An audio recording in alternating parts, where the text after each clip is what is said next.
தமிழகத்தில் டாஸ்மாக் வருமான வளர்ச்சியை தவிர வேறு எந்த துறையிலும் வளர்ச்சி இல்லை என்று பிரேமலதா விஜயகாந்த் புகார் தெரிவித்துள்ளார்.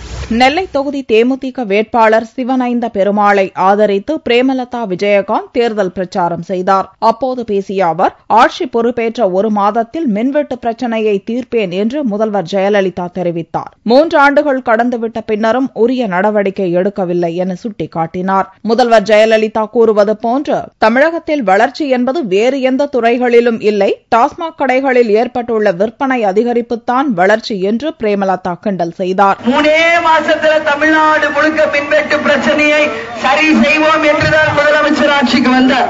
இதோட 3 வருஷம் முடிஞ்சிருச்சு. 4வது வருஷத்துல அடி எடுத்து வச்சிட்டோம். தமிழகத்துல எங்கேயாவது ஒரு பகுதியில மின்வெட்டு இல்லை என்று யாராவது சொல்ல முடியுமா? சிந்திச்சு பாருங்க. வளர்ச்சின்றாங்களே, ஏதாவது ஒரு வளர்ச்சி தமிழ்நாட்டில் இந்த 3 வருஷத்துல பார்த்திருக்கீங்களா? தமிழகம் கண்ட ஒரே வளர்ச்சி இந்த 3 வருஷத்துல தெருவுக்கு டாஸ்மாக் கடைகளை திறந்து 24,000 கோடி வருமானம் பார்த்ததும்.